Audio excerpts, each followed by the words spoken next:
Students, Assalamu alaikum. Welcome to all of you. This is Fahad Shabir Bhatti, your physics tutor for MDCAT. Students, आज हमने बहुत important topic discuss करना है। आज हमने पढ़ना है सेंट्रीपिटल फोर्स और आज हम इसी के साथ साथ डिस्क्राइब करेंगे इसकी सूडो नेचर को और किस किस तरह से सर्कुलर मोशंस हो सकती हैं और सर्कल्स कैसे कैसे हो सकते हैं, टाइप्स क्या हैं, वो हम अभी सीखेंगे। तो चलिए सीखना शुरू करते हैं, चलते हैं लाइट बोर्ड की तरफ। स्टूडेंट्स, हम डिस्कस करेंगे सर्कुलर मोशन का रिमेनिंग पार्ट। ये हमारे सर्कुलर मोशन थर्ड यूनिट का सेकंड एंड लास्ट लेक्चर है। हम स्टार्ट करेंगे सेंट्रीपिटल फोर्स से। We will start from centripetal force। सबसे पहली बात, what is centripetal force? तो हम कह सकते हैं कि ऐसी फोर्स जो बॉडी को सर्कल में घुमाए, या फिर ऐसी फोर्स जो स्ट्रेट पाथ को बेंड करे into circular path, that is called basically centripetal force. Such force which bends straight path into circular paths is called centripetal force। इसका हम फार्मूला क्या पढ़ते हैं? Formula of centripetal force is mv square by r या फिर mr omega square. आपको ये बात पता है कि omega is 2 pi by T होता है।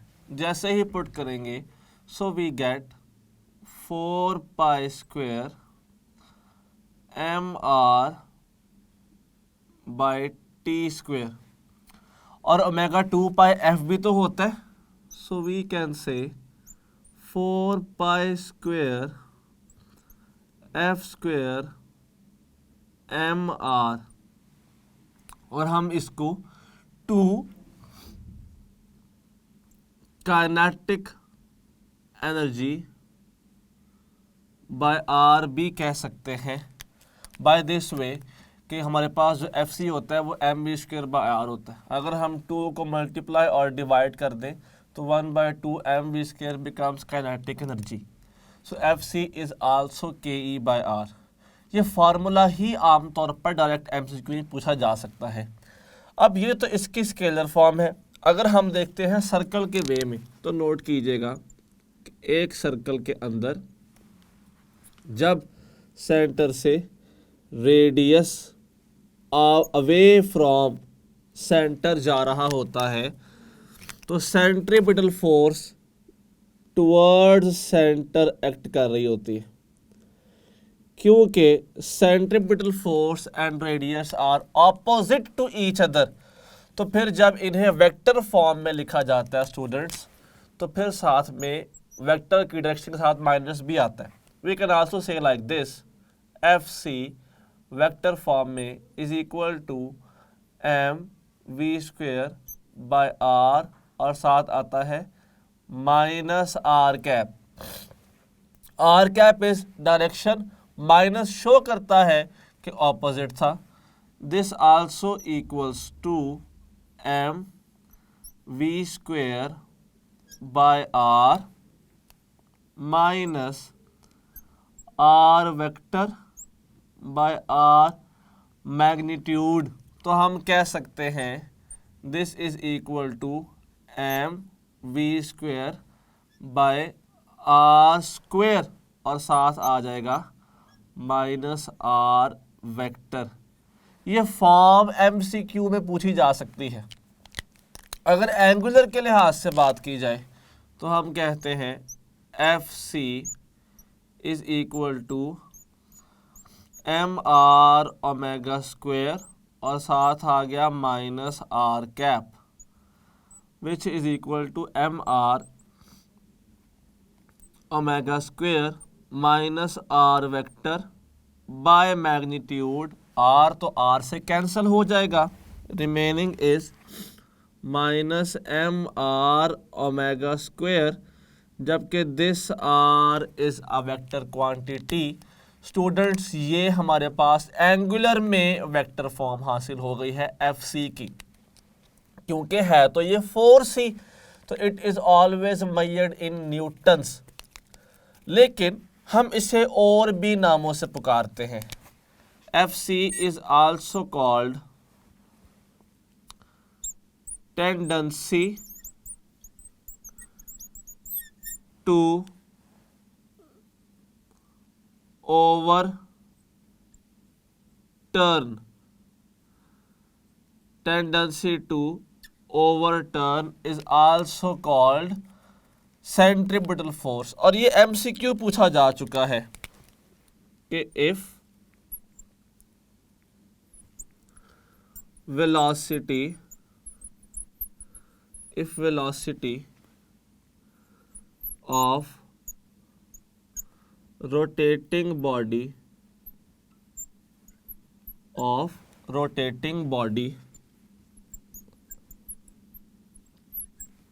is doubled,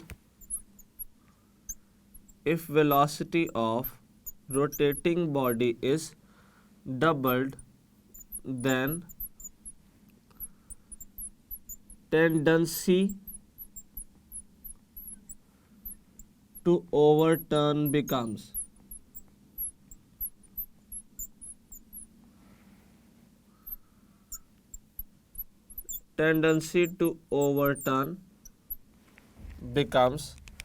alpha option is doubled, beta option is halved, Charlie option is quadrupled,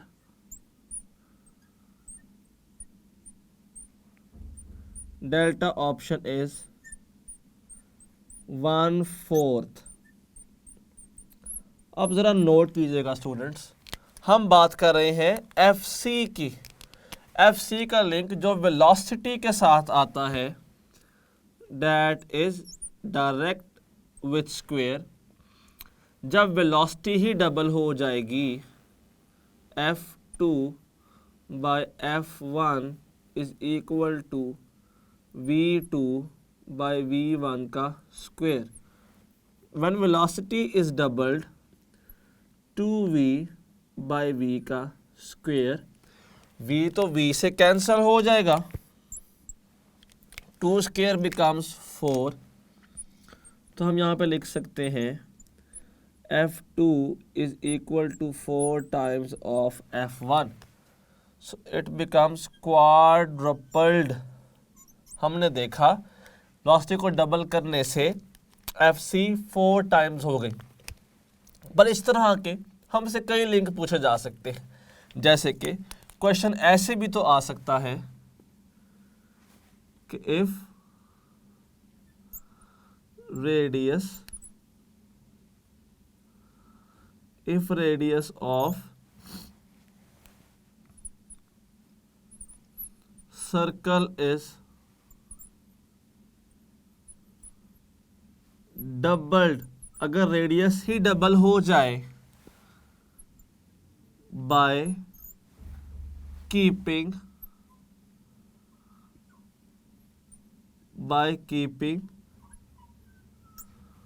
frequency of rotation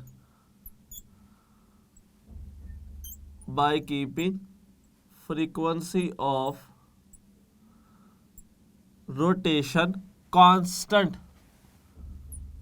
अगर फ्रीक्वेंसी ऑफ रोटेशन को कांस्टेंट रखते हुए रेडियस डबल हो जाए, तो बताइए कि एफ सी क्या हो जाएगा, एफ सी कितना हो जाएगा।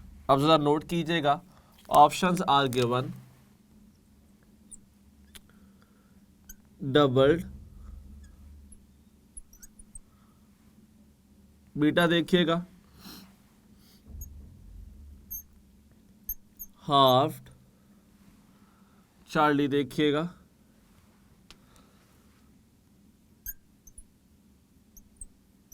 क्वाड्रपल्ड, और डेल्टा देखिएगा 1/4, डेल्टा इज 1/4। स्टूडेंट्स अगर यहाँ पे हम देखें ना तो नोट कीजिएगा, एफ सी का लिंक निकालना है रेडियस के साथ जब फ्रीक्वेंसी सेम है। ऐसा ही क्वेश्चन हमसे यूं भी पूछा जा सकता है, नोट करें, if radius of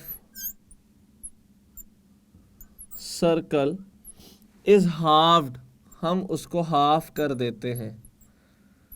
if radius इस सर्कल इज हाफ्ड, कब? बाय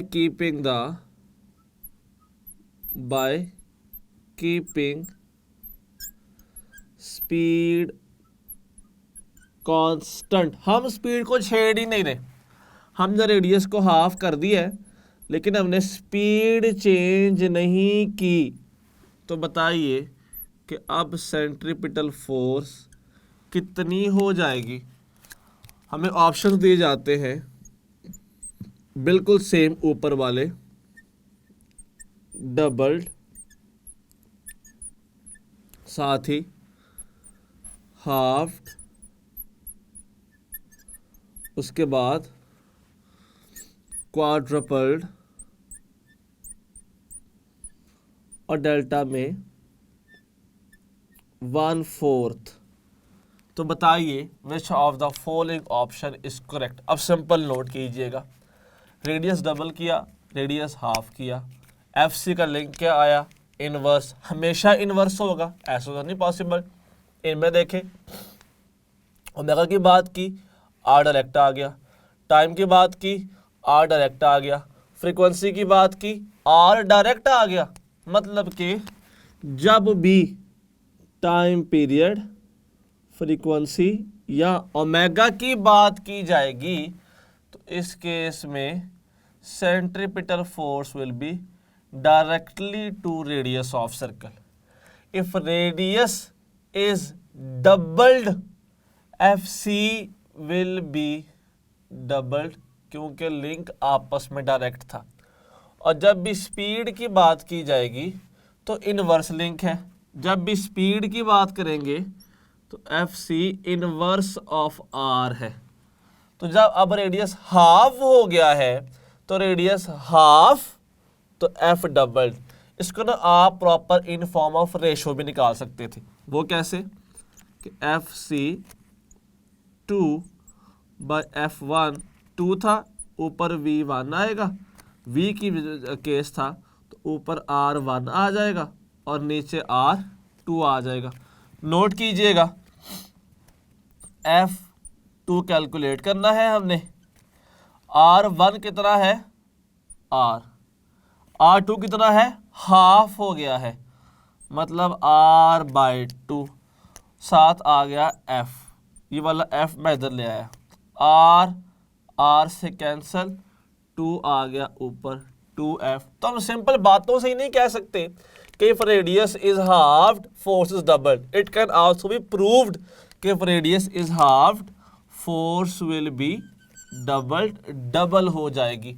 तो हमने देखा कि देखिए सिर्फ इनकी बेसिक फॉर्म से ही हम कैसे MCQs निकाल रहे हैं।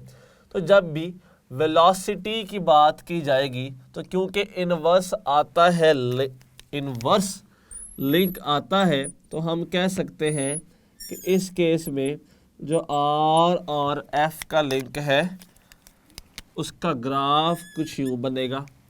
और अगर यहाँ पर बात करेंगे कि डायरेक्ट जब फ्रीक्वेंसी, टाइम पीरियड या एंगुलर फ्रीक्वेंसी की बात की है तो इस केस में जो R और F का लिंक बनेगा it will be something like this.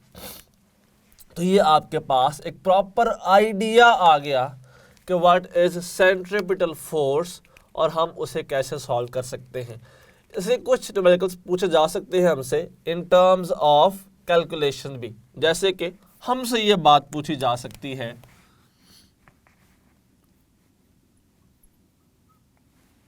a car of mass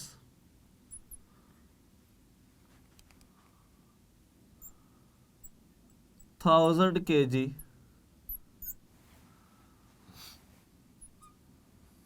is revolving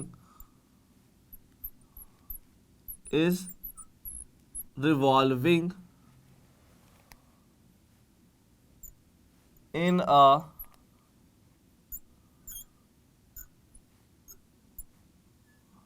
circle of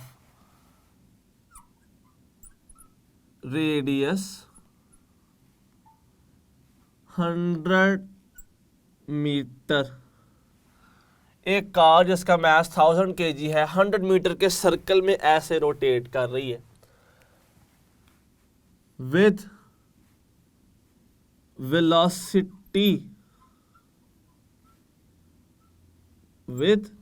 velocity of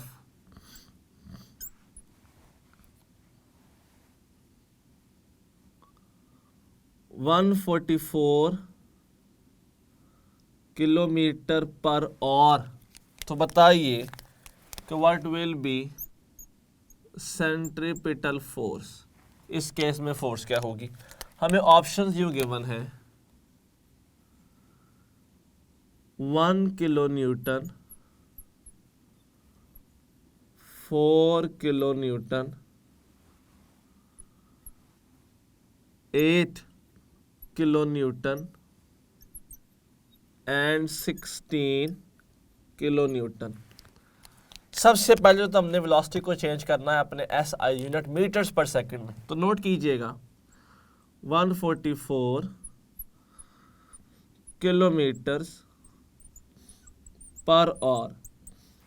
ये हमारे पास 2 जीरोस कट गए इन जीरोस के साथ। 36 इंटू 4 होता है 144। सो 4 इंटू 10 बिकम्स 40 मीटर पर सेकेंड। अब करेंगे put. FC is m 1000, 40 square 1600 and R is 100। ये 2 जीरोस इनके साथ कट गए। 1000 means kilo, so 16 kilo Newton. So out of all these, delta is your correct option to calculate centripetal force. अगर यहाँ पे देखा जाए तो हम एक बात अपने जहन में रखेंगे कि ये एक ऐसी फोर्स है जो बजाते खुद वजूद में नहीं आती। ये एक ऐसी फोर्स है जिसे कोई और फोर्स वजूद में लेके आती है। सो याद रखेंगे कि centripetal force is a pseudo force. It is a pseudo force. So we discussed that centripetal force is a pseudo force. मतलब ये किसी फोर्स की वजह से पैदा होती है, ये खुद एक प्राइमरी फोर्स नहीं है। अब इसके पैदा होने के लिए हमें एक ऐसा इन्वायरमेंट चाहिए जहाँ पर पहले से ही कोई ना कोई फोर्स मौजूद हो। तो याद रखिएगा कि centripetal force is always produced in accelerated frame of reference. हमेशा वहाँ पर पैदा होगी जहाँ पर एक्सेलरेशन पहले से ही है। क्यों? क्योंकि एक्सेलरेशन इस बात का सबूत है कि वहाँ पर पहले से फोर्स मौजूद है। तो students, centripetal force is always produced in accelerated frame of reference. अच्छा, ऐसा कैसे पॉसिबल है? हमने कहाँ कहाँ देखा है इन चीज़ों को? तो ज़रा नोट कीजिएगा। मैं पहले यहाँ पे केस लिखूँगा कहाँ कहाँ पैदा हो सकती हैं। अगर तो हम बात करते हैं प्लैनेट्स की या फिर हम बात करते हैं प्लैनेटरी सिस्टम्स, तो इन प्लैनेटरी सिस्टम्स में जो प्राइमरी फोर्स है वो तो ग्रेविटेशनल फोर्स होती है। अब हम बात करते हैं एटम के अंदर इलेक्ट्रॉनिक रोटेशन की, जैसे इलेक्ट्रॉन रिवॉल्व करता है अराउंड न्यूक्लियस।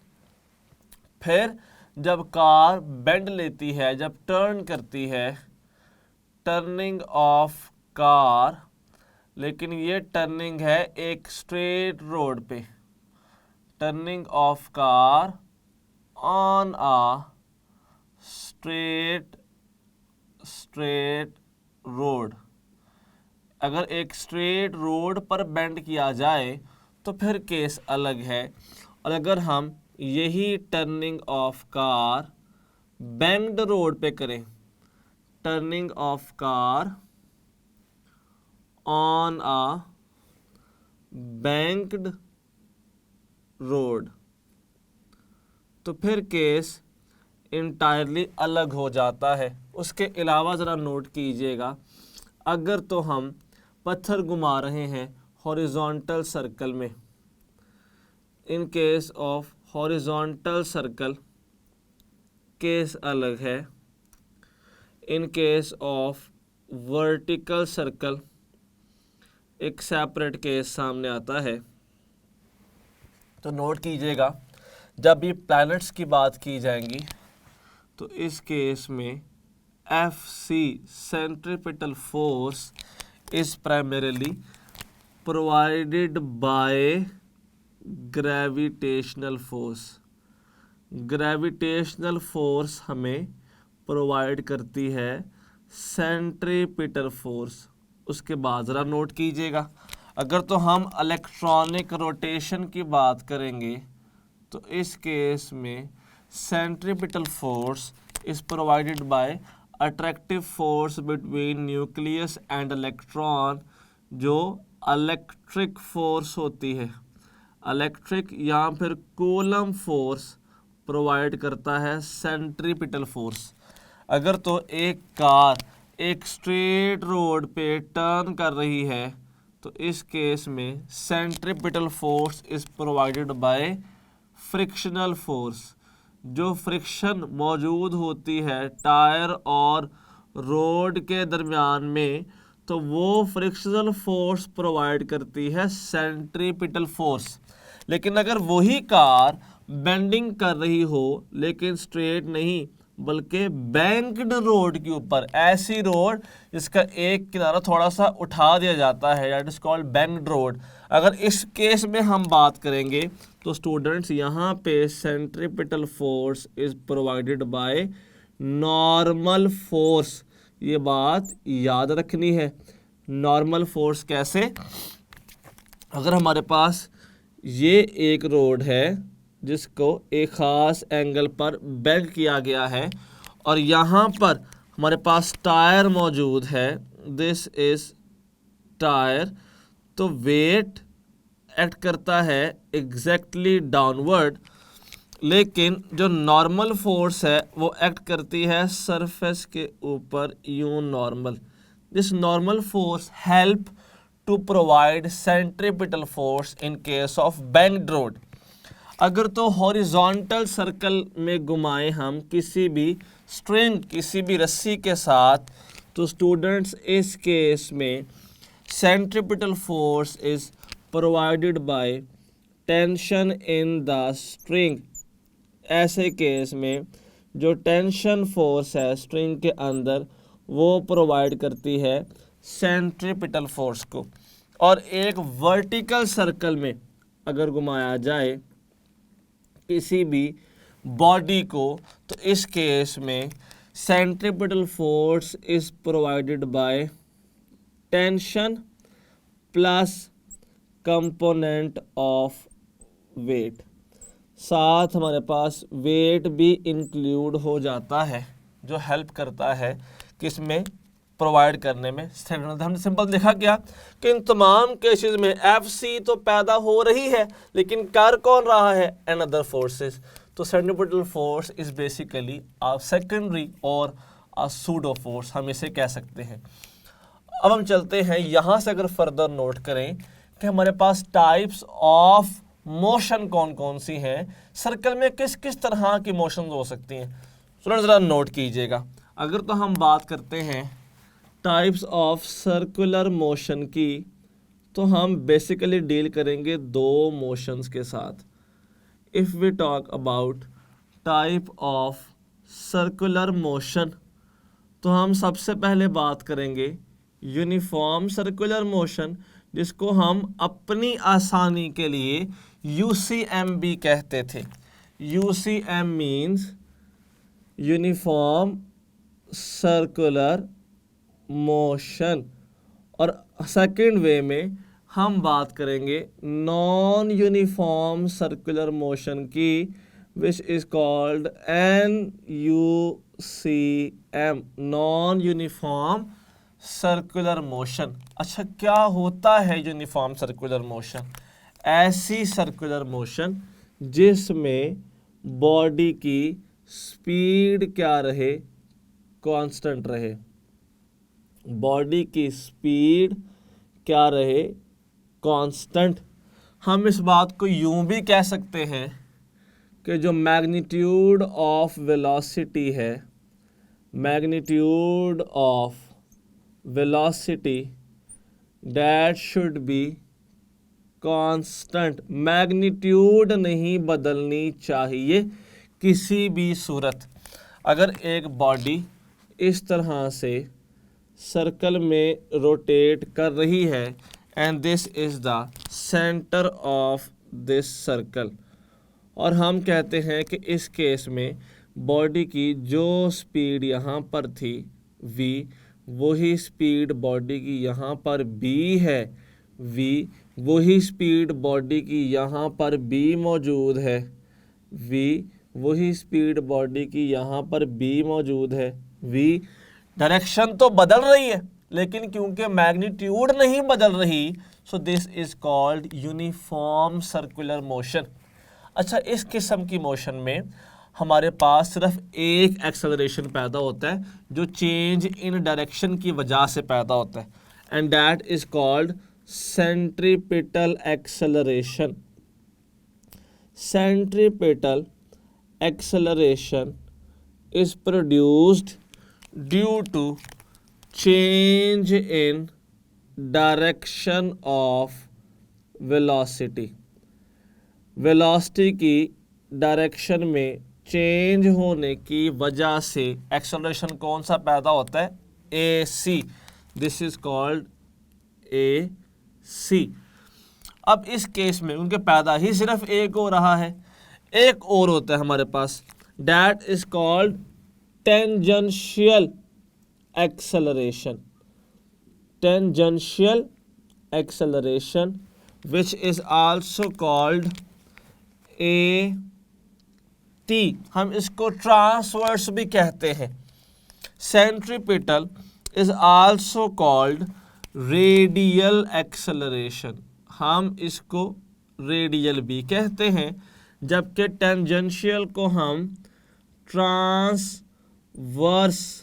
भी कहते हैं। अब जो हमारे पास टेंजेंशियल है, that is produced by change in magnitude of velocity. ये पैदा होता है change in magnitude of velocity की वजह से। अच्छा, क्योंकि यहाँ पर मैग्नीट्यूड तो चेंज हो ही नहीं रही, तो फिर हमने यहाँ पे कहा कि जो AT है ना, AT 0 हो जाएगा। और याद है हमने पढ़ा था कि AT is equal to R alpha होता है। अगर AT 0 है तो एंगुलर एक्सेलरेशन इज आल्सो 0। तो सिर्फ एक ही रह गया, सेंट्रीपिटल। तो यूनिफॉर्म सर्कुलर मोशन की बात की जाए तो स्टूडेंट्स हमारे पास जो नेट एक्सेलरेशन होता है वो सिर्फ सेंट्रीपिटल होता है यूनिफॉर्म सर्कुलर मोशन में। अब हम बात करते हैं नॉन यूनिफॉर्म की।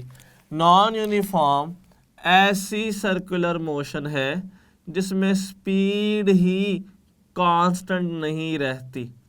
Speed is not constant. Speed के कांस्टेंट ना होने का मतलब ये है कि मैग्नीट्यूड जो वेलोसिटी की है वो तब्दील हो रही है। Magnitude of velocity is changing, अब वो तब्दील होना शुरू हो गई है। अब क्योंकि मैग्नीट्यूड चेंज हो रहा है तो नोट कीजिएगा अब ये सारे वी सेम नहीं रहेंगे। अब अगर मैं एक ऐसा सर्कल ड्रॉ करूं तो इस सर्कल के अंदर सेंटर से अगर देखा जाए तो बॉडी जहां जहां पर भी मौजूद होगी उसकी स्पीड कम या ज़्यादा होगी। हम इसे यूं भी कह सकते हैं कि यहाँ पे स्पीड कम तभी एरो छोटा, यहाँ पे स्पीड ज़्यादा एरो बड़ा, फिर कम एरो छोटा, फिर और कम एरो छोटा। ठीक है, आप देख रहे स्पीड्स चेंज हो रही हैं। This is V1, V2, V3 and V4। अगर इसी तरह से स्पीड्स की मैग्नीट्यूड बदल रही हो तो फिर टेंजेंशियल बी पैदा हो जाता है। अब इस केस में अगर देखा जाए तो यहाँ पर AC 0 नहीं है, AC प्रेजेंट है, लेकिन साथ साथ AT भी 0 नहीं है। और अगर AT 0 ना हुआ तो अल्फा भी 0 नहीं है। इस केस में there was only one acceleration जो टुवर्ड्स सेंटर ऑफ सर्कल था एंड दैट वाज AC। लेकिन इस केस में towards centre of circle AC है, अलोंग टेंजेंट AT है, और इसी के साथ साथ along axis of rotation alpha है। अब यहाँ पर 3 मौजूद है और जो नेट लीनियर एक्सेलरेशन मौजूद है स्टूडेंट्स यहाँ पे वो ज़रा नोट कीजिएगा। नेट लीनियर एक्सेलरेशन तो वो है AC² प्लस AT², क्योंकि दोनों आपस में परपेंडिकुलर थे और साथ अल्फा भी मौजूद है।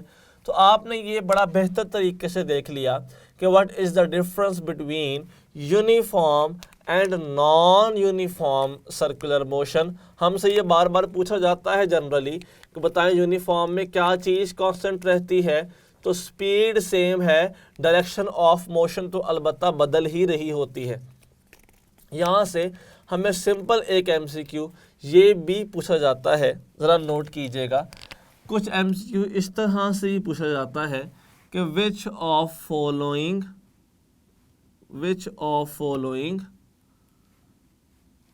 क्वांटिटी रिमेन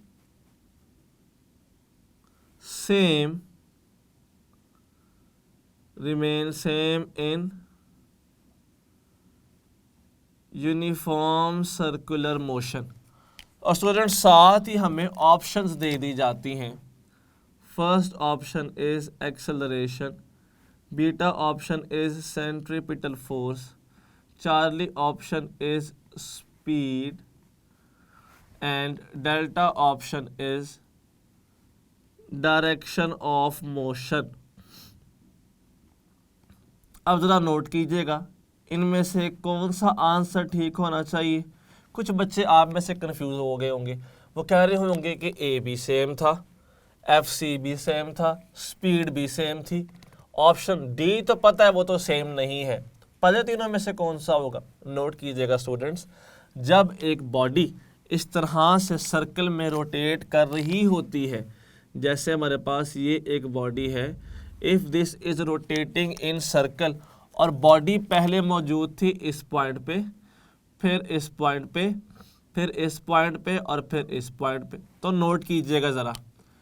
इस केस में एक्सेलरेशन की डायरेक्शन कहाँ पे होगी? AC is towards centre. Top पे गया तो AC इज टूवर्ड्स दिस, यहाँ पे AC इज टूवर्ड्स दिस।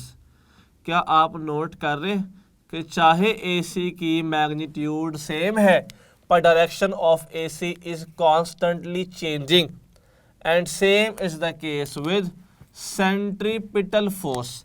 अगर हम FC की बात करें ना तो FC भी ऐसे ही है, टुवर्ड सेंटर ऑफ सर्कल तो होता है, लेकिन हर पॉइंट पर डायरेक्शन एफ सी की कॉन्स्टेंटली चेंज हो रही होती है। तो एफ सी भी कांस्टेंट नहीं है, ना ए सी कांस्टेंट है, क्योंकि the direction is changing constantly. फिर इनमें से कांस्टेंट क्या है, सेम क्या है? तो स्टूडेंट्स दैट इज स्पीड, क्योंकि स्पीड तो है ही स्केलर, डायरेक्शन तो इसकी होती ही नहीं है और इसकी मैग्नीट्यूड वैसे ही सेम रहती है, तो speed is constant in this case. और एक एमसीक्यू हम और करेंगे यहीं से। हमें जनरल ये बात कही जाती है कि नोट कीजिएगा, if 2 points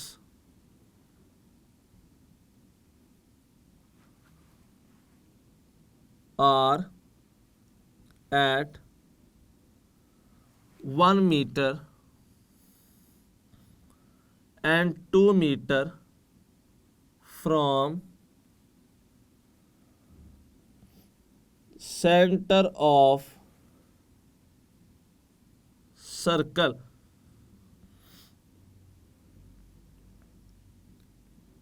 then ratio of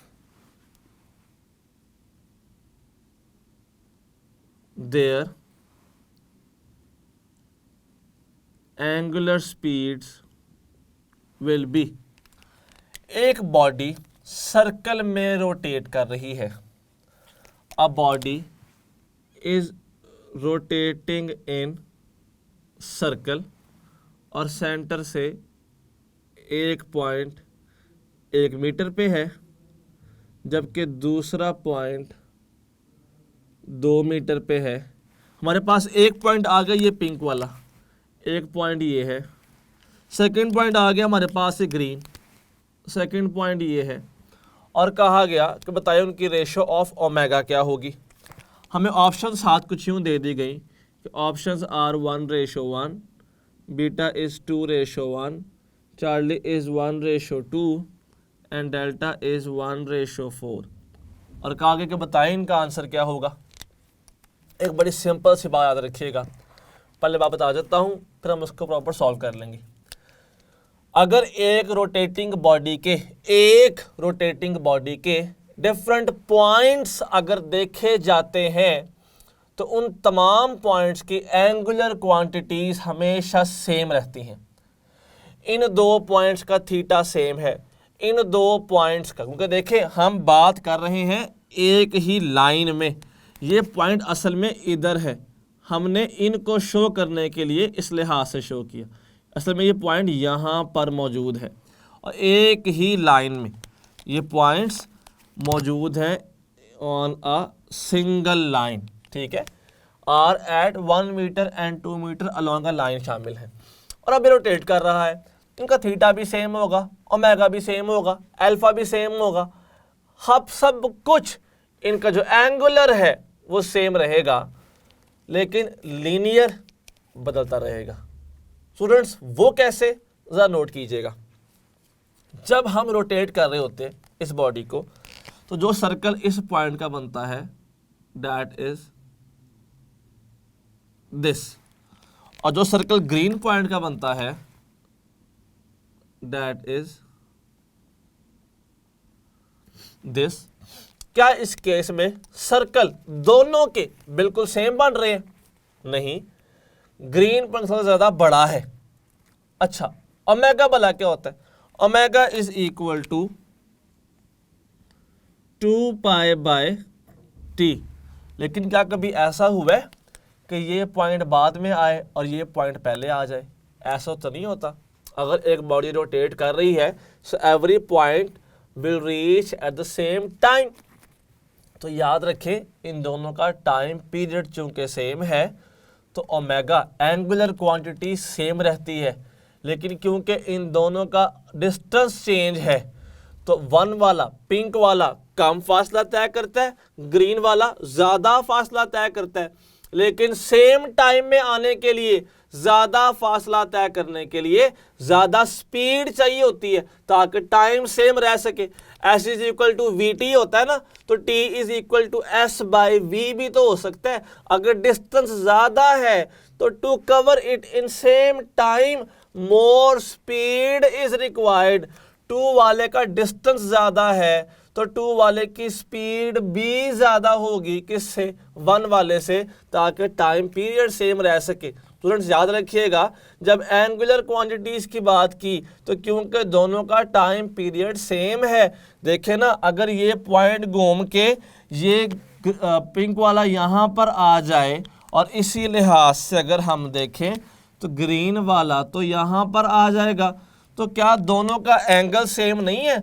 जो एंगल इसका है वो ही एंगल तो इसका भी है, एंगल तो सेम है, टाइम भी सेम है, ओमेगा भी सेम होगा, तमाम एंगुलर तो सेम रहती हैं। सो रेशो इज 1:1, लेकिन तमाम लीनियर सेम नहीं रहेंगी। जिसका डिस्टेंस ज़्यादा होता है उसकी लीनियर क्वांटिटी ज़्यादा हो जाती है। जैसे इसके 2 वाले की स्पीड ज़्यादा है ताकि वो ज़्यादा डिस्टेंस को सेम टाइम में कवर कर सके। तो ये एक बड़ा खूबसूरत पॉइंट डिस्कस करना है, यहाँ पे हमने भी किया। यही क्वेश्चन वो ऐसे ही पूछ सकता था कि बताएं रेशो ऑफ एंगुलर, नहीं रेशो ऑफ लीनियर वेलोसिटीज क्या होगा। स्टूडेंट फिर हम इसको सॉल्व करना पड़ेगा। हम जानते हैं v is equal to R, omega होता है और ओमेगा तो नहीं बदलता, so v direct of r आ गया। v1 by v2 is equal to r1 by r2, r1 1 है, r2 2 है। सो फिर इस केस में आंसर आ जाएगा 1:2 अगर हम लीनियर वेलोसिटीज की बात करेंगे तो हमारे पास अगर यहाँ से देखा जाए तो दिस इज द केस जहाँ हम इन कुछ चीज़ों को सॉल्व कर सकते हैं। हमने अब डिस्कस करना है हॉरिजॉन्टल एंड वर्टिकल सर्कल, फिर लेक्चर हमारा यहाँ पे एंड हो जाएगा। हम साथ डिस्कस करेंगे इस बात को कि what is the difference between horizontal and vertical circle. तो चलिए स्टार्ट करते हैं। हम स्टार्ट करेंगे हॉरिजॉन्टल सर्कल से कि व्हाट इज हॉरिजॉन्टल सर्कल। देखें नाम ही कितना क्लियर बता रहा है कि ऐसा सर्कल जिसका प्लेन हॉरिजॉन्टल हो, सच सर्कल जिसका प्लेन हॉरिजॉन्टल है, that is called horizontal circle. और अगर किसी सर्कल का प्लेन हॉरिजॉन्टल है ना, तो फिर उसी सर्कल का जो एक्सिस है इट शुड बी वर्टिकल, फिर वो वर्टिकल होना चाहिए। जैसे कि फर्ज कर लीजिए this is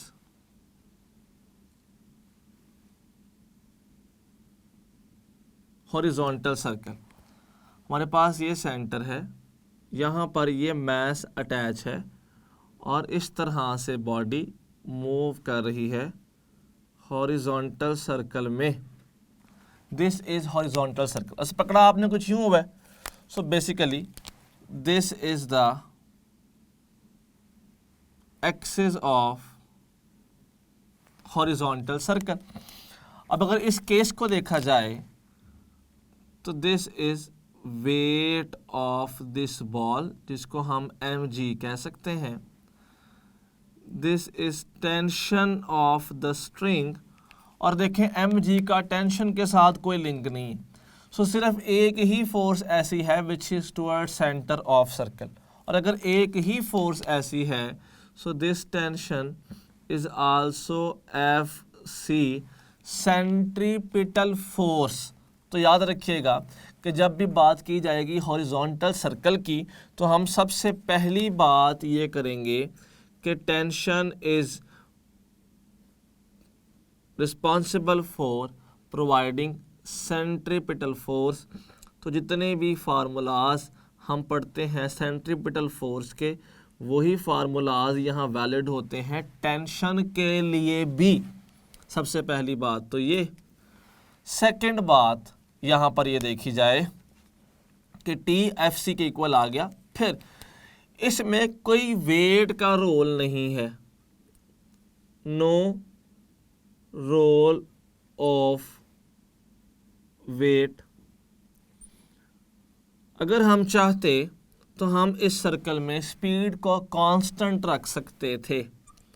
speed can be constant in horizontal circle, और अगर स्पीड कांस्टेंट हुई तो it will form uniform circular motion.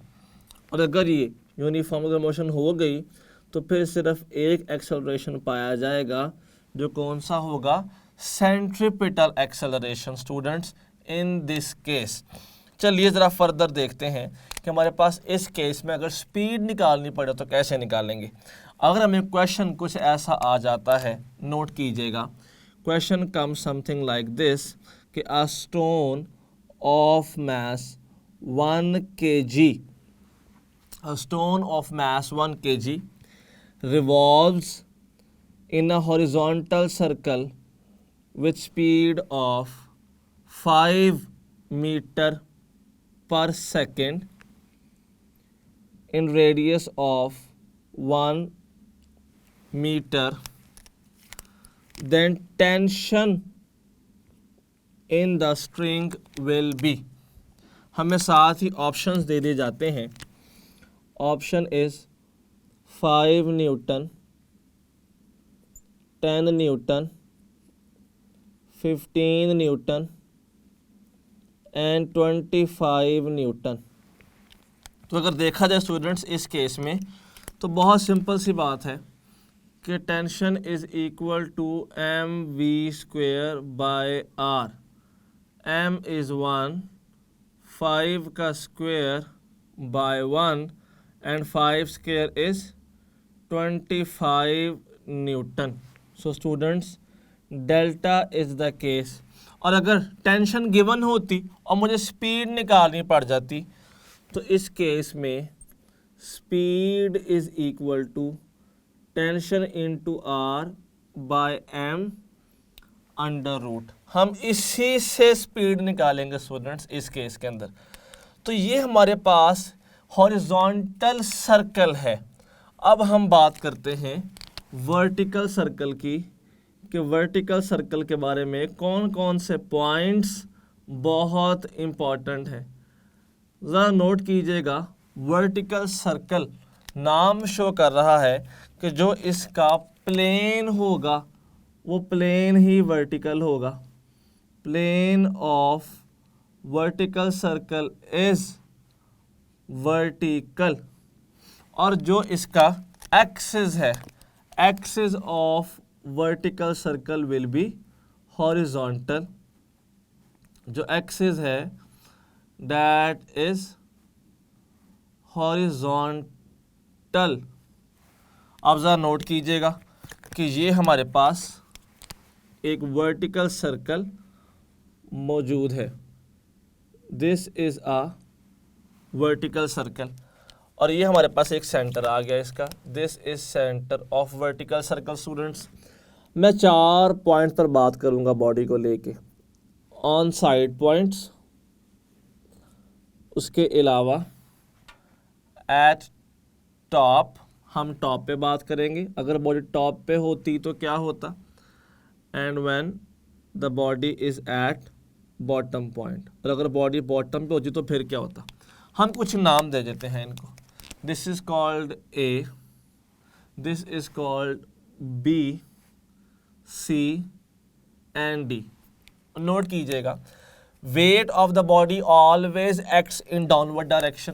तो यहाँ पर ये वेट आ गया ए का।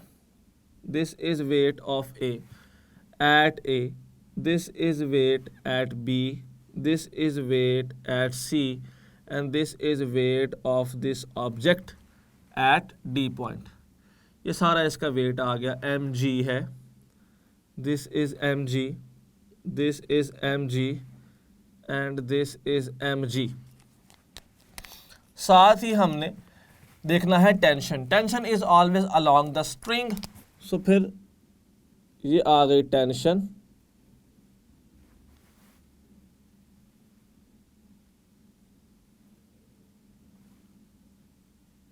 यहाँ पे टेंशन ये आ गई। and this tension is along the string, so it will be in upward direction. या अगर हमारे पास हाथ फोर्सेस आ गई वर्टिकल सर्कल में, हम देखते हैं सेंट्रीपिटल फोर्स नेट फोर्स होती है। अगर यहाँ से देखा जाए तो टॉप पे ज़रा नोट कीजिएगा, सेंट्रीपिटल फोर्स टॉप पे, centripetal force at B is equal to, दोनों एक ही तरफ मूव कर रही हैं students, so T plus weight, क्योंकि both are in same direction.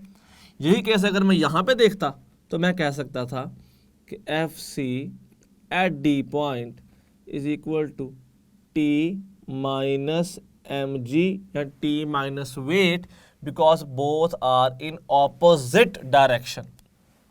A पे और सी पे तो कोई वेट का रोल ही नहीं है, क्योंकि एफ सी होता है टुवर्ड सेंटर, एम जी तो उससे बहुत अलग है।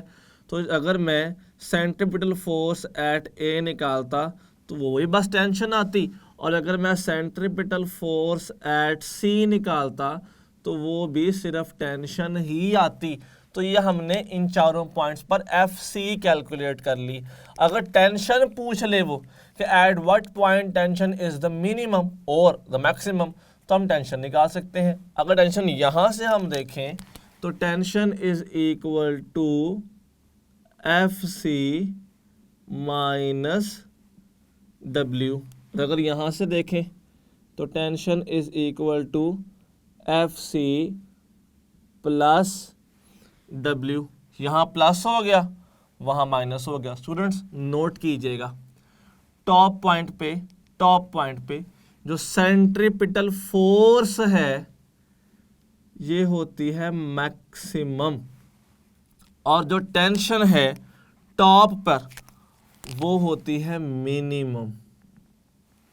बॉटम पे जो सेंट्रीपिटल फोर्स है स्टूडेंट्स ये होती है मिनिमम, और जो टेंशन है बॉटम पे ये होती है मैक्सिमम। ये एमसीक्यू आ सकता है, क्योंकि देखें ना टेंशन यहाँ पे क्या है एफ सी, टॉप पे क्या है एफ सी में से वेट माइनस, सिर्फ बॉटम पे एफ सी में वेट ऐड करना पड़ता है, तो यहाँ मैक्सिमम है।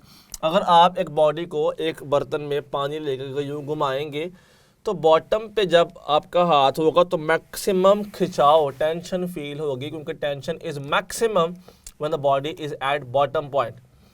अगर यहाँ से हम आगे फर्दर देखें तो नोट कीजिएगा कि वेलोसिटीज कैसे कैलकुलेट करेंगे। इनकी वेलोसिटी निकालने के लिए एक बहुत सिंपल सा शॉर्टकट मैं आपको यहाँ पे लिखवाने जा रहा हूँ, जिससे आप स्ट्रेट अवे वेलोसिटी निकाल सकते हैं। Velocity is equal to under root 3gr minus 2gr cos of theta, and this theta, जो थीटा है this is the angle between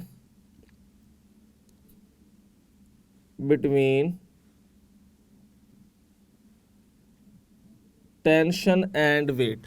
अब नोट कीजिएगा यहाँ पे एंगल 0 है, both are in same direction, cos 0 1 होता है, 3gr माइनस 2gr, क्या बचा सिर्फ gr। Students when the body is at top point, so velocity is equal to under root gr। A और सी पे देखें एंगल 90 बन जाता है, cos 90 0 होता है, so velocity on these points is under root 3gr, और इधर भी velocity is under root 3gr। अब अगर यहाँ पे देखें तो एंगल तो 180 होता है, माइनस 1 होता है, cos 180 माइनस माइनस प्लस हो गया। तो इस केस में अगर देखा जाए तो velocity is equal to under root 5gr। Students आपने एक चीज़ नोट की, यहाँ पे वर्टिकल सर्कल में डिफरेंट पॉइंट्स पर स्पीड सेम नहीं है। क्योंकि स्पीड सेम नहीं है तो this is non uniform circular motion. और अगर ऐसा केस हो जाए तो आपको पता है ना कि नेट एक्सेलरेशन फिर ए सी नहीं होता, फिर वो A C square plus A T square होता है, और इस केस में अल्फ़ा भी होता है, अल्फ़ा ज़ीरो नहीं होता। तो हमारे पास यहाँ पर सब कुछ मौजूद है, एक्सेलरेशन ट्रांसवर्स भी, रेडियल भी और एंगुलर भी मौजूद होगा। अच्छा, अगर इसमें हम फर्दर नोट करें कि किस किस तरह से एक्सेलरेशंस हैं पॉइंट्स पे, तो ज़रा नोट कीजिएगा। आपने वो बात पढ़ी होती है ना कि acceleration is equal to V square by R होता है। अगर ए सी की बात की जाए, ज़रा टॉप पॉइंट को देखें, V G R under root है, मैंने यहाँ पुट किया तो अंडर रूट जी आर का स्क्वायर बाय आर, ये तो स्क्वायर कट गया, G R by R is G. तो क्या मैं सिंपल सी बात नहीं कह सकता कि वेलोसिटी के फार्मूला के अंदर आर के साथ जो फैक्टर है वो एक्सेलरेशन है। यहाँ पे एक्सेलरेशन इज जी, यहाँ पे एक्सेलरेशन इज 3g, और बॉटम पॉइंट पे एक्सेलरेशन इज 5g। स्टूडेंट्स, ये बहुत इम्पॉर्टेंट पॉइंट है। हमने वेलोसिटी से एक्सेलरेशंस कैलकुलेट कर लिए हैं। देखें, we have calculated accelerations from velocity point of view. अब उसके बाद अगर मैं यहाँ एक्सेलरेशन पुट कर दूं तो क्या मुझे वैल्यू नहीं मिल सकती? वो कैसे? एफ सी होता है एम ए सी, और ज़रा नोट कीजिएगा यहाँ पर ए क्या है? जी है। टेंशन यहाँ वाला किसके इक्वल आती है? Tension is M A minus M G, और ए क्या है? जी है, M G minus M G. Student, top पे टेंशन ज़ीरो होती है, और ये MCQ आ चुका है 2022 के MD कैट के अंदर कि tension eight top is zero. Note कीजिएगा, टेंशन डिफरेंट पॉइंट्स पर, tension is FC which is equal to MA and A is equal to 3G, so 3mg tension है। स्टूडेंट्स, यहाँ पर नोट कीजिएगा, this is MA plus mg, और MA क्या है? A तो 5g है, सो 5mg plus mg। Students, bottom पे टेंशन क्या होती है? 6mg होती है। देखें, कोई ऐसा पैरामीटर नहीं होगा जो आपने छोड़ दिया हो। वर्टिकल सर्कल में हमने ये चीज़ कैलकुलेट की कि फोर्सेस की नेचर कैसे है, हमने ये भी कैलकुलेट किया एक्सेलरेशंस क्या हैं, वेलोसिटीज़ क्या हैं, उनमें एंगल क्या है, और डिफरेंट पॉइंट पे उनकी टेंशन्स क्या होती हैं, और ये मोशन कौन सी है। स्टूडेंट्स, ये हमने मुकम्मल तौर पे डिसाइड कर लिया कि किस तरह से वर्टिकल सर्कल काम करता है और इसके तमाम पैरामीटर्स हैं क्या। हमने स्टूडेंट्स आज देखा कि किस तरह से सेंट्रीपिटल फोर्स एक सेकेंडरी फोर्स के तौर पे उभर के सामने आती है, और कितने केसेस में अलग अलग फोर्सेस इसकी मदद कर रही होती हैं। हमने सीखा कि सर्कुलर मोशन यूनिफॉर्म हो तो क्या होता है, और अगर नॉन यूनिफॉर्म हो तो किस तरह से तो क्वांटिटीज़ एक नया रुख लेती हैं। और हमने सीखा कि हॉरिजॉन्टल और वर्टिकल सर्कल आपस में किस कदर मुख्तलिफ हैं, और इनमें कितने ज़्यादा MCQs बन सकते हैं। उम्मीद है आपको हर पॉइंट समझ आ गया होगा, लेकिन अगर कुछ समझ नहीं आया तो आपने लाजमन कमेंट करना है ताकि आपको प्रॉपर गाइड किया जा सके। अपना ख्याल रखिएगा। शुक्रिया।